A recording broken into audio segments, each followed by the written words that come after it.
Hello and welcome to another episode of the djproject Criterion Collection. And here we're going to talk about Spine 512, Vivre sa vie, directed by Jean-Luc Godard, 1962.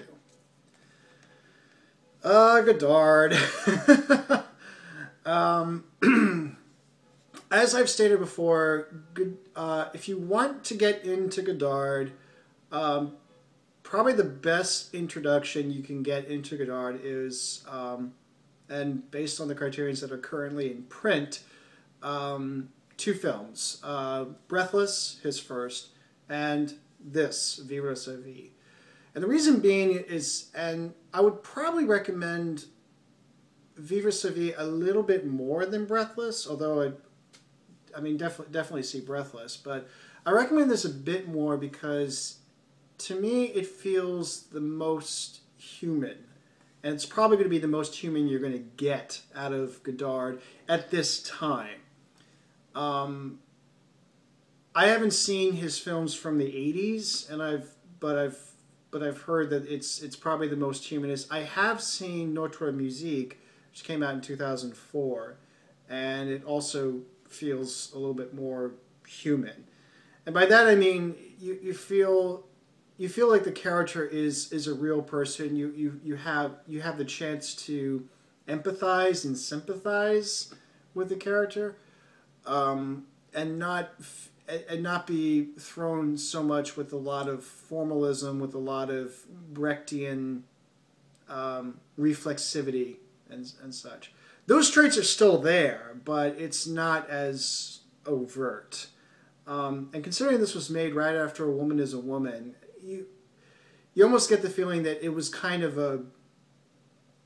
I guess in some, you could look at Godard's career as each subsequent film is a reaction to the other film, where Breathless set out to do one thing, and then the next film, The Soldier, did something else, and then likewise A Woman is a Woman is a reaction. So it's this kind of ping pong effect where you go into these different directions about, do I be more human? Do I be more this? Do I be more that? And just, am I going to be overt here? Or am I going to be subtle there? And it's just this sort of internal ping pong match, as it were, or this internal tennis match where you go to these different areas, and each film is kind of informed by the other. And so, Vivre sa vie, which literally translates is to live my life. It can be, although I think it's less common now, but the English titles is like My Life to Live or It's My Life. But anyways, the full title is actually Vivre sa vie, a film. Vivre sa vie, film on douze tableaux, or film in 12 parts, and this is where the most Brechtian aspect of the film is there. Each of the 12 parts are introduced by intro titles that will tell you exactly what the plot points are within that tableau. So, yes, in Godard's cinema, film spoils you. But I think there is a... I think it is appropriate in that, and I've noticed this the way, just in general, in viewing a film. The first time you view a film, you're getting used to how the film is laid out. So you're learning how one scene follows the next and what happens, and you cover the major plot points, you cover just the overall scope. You're just trying to get used to how the whole thing is constructed, and so it's just. So really, you're just kind of learning what the film is. And then in subsequent viewings, because you know what the structure is, you know how the whole film plays out, you then start getting into the details. You start getting into who the characters are. If it's a film that has a plot twist or a reveal ending, you learn how there are little setups and foreshadows in the film in the beginning prior to that helps set up for the reveal, and you start getting more out of it. So in this case, by giving the plot points ahead of time, because you sort of know what to look for already, you can then start to focus your attention on other things. And because mostly it's looking at this character, Nana, you start to, that's where the empathy starts. So in a way, this is where the Brechtian tendency actually works, or it's not so much to reveal the structure of it, but more to get that out of the way, so then you can get into other more worthwhile things, and particularly in this character. And in fact, the whole film, the story is Nana is a woman who, and played by Anna Karina,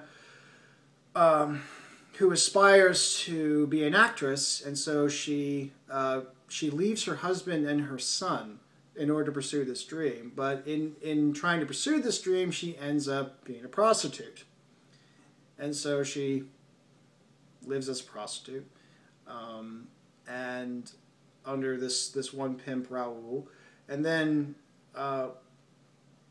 over the towards the end of the film, he actually sells her off to another pimp. There is an argument, and she ends up in the crossfire, literally. That's really what the entire film is. But there's, of course, more to it. You kind of learn about her, and there's these little episodes that happen to her that reveal something about her, that where she learns something. For instance, one of the iconic scenes in the film, and one of my favorites, and this is why I give, as much as Godard can frustrate me, this is also why I kind of stick with him, and that is there's a moment where Nana goes to the cinema, and there she watches The Passion of Joan of Arc, and as she's seen Falconetti cry towards the end of that film, she herself responds and also cries. So it's this nice little, again, it's part reflexivity, but it also, it's another Brechtian device, but at the same time, it's also something that helps reveal something of Nana's aspirations. Again, she wants to be an actress, but also something of her emotional state, or and it certainly can anticipate an emotional state later on. There's another moment where she has a philosophical discussion with someone who actually was Godard's own philosophical tutor. So it's the blending of real life and fiction, which is a component of cinema verite. That's also what makes the whole thing more human, is because the style and the approach owes a lot more to cinema verite than it does to whatever Godard was interested in. And again, that's why I also kind of feel that this is sort of a response to A Woman is a Woman, where that film owes to 1930s musical films and romantic comedies. This goes into another direction of let's look at cinema verite. There's other Godardian attributes that you find in the film. This film also anticipates something that he would later do in a more full-blown manner, that is making a sociological film. The films that do it in a more full-blown way would be Masculine, Feminine, Made in USA, Two or Three Things I Know About Her. In other words, these are films that help illuminate or showcase social conditions, and in this case, it's prostitution. There's a notable montage where, as you see Nana go through some of the motions of being a prostitute. There's nothing overt. Again, this is not porn, but just her going into the room, preparing herself, exchanging money, doing all that stuff. While this is going on, Raoul is telling Nana what her expectations were, what the rates are, what the customs are, what some of the legal situations, and it gives it more of a a sociological treatise, or it's a way of looking at a way of life and such. So again, it's this is why I recommend Vivre as a Godard viewing, because while you still have those Godardian elements where you have again, like the Brechtian tendencies and the sociological tendencies, there's also the references there. I mean, again, she sees the Passion of Joan of Arc, and it was a film that Godard liked himself, which is, again, that's why I stick with him, even if he on occasion frustrates me in some respects, but I still stick with him because at least he has good cinematic taste, and certainly there's more to him besides just pissing people off. So while you have those Godardian tendencies, it's the easiest to watch because it's more, it emphasizes more the character of Nana, and you see what she is going through, and done in a both detached way and in also a very sympathetic way. So there's that paradox as well. So yeah, Vivre sa vie is a really good way to get into Godard if you want to get into Godard. That and Breathless, and I mentioned those two because you can easily get those. If Contempt was still around, I would throw that in because it's a personal favorite. And if Woman is a Woman was still around, I would also recommend that as a good recommendation. But I got to work with what's available.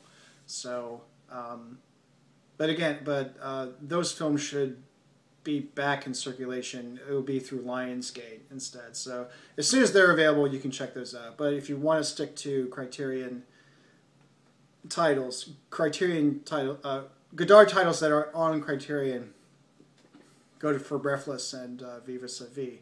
And if you really want to jump into the deep end in some respects, go to Weekend and go to Weekend. But at any rate, so that was Vivre sa vie.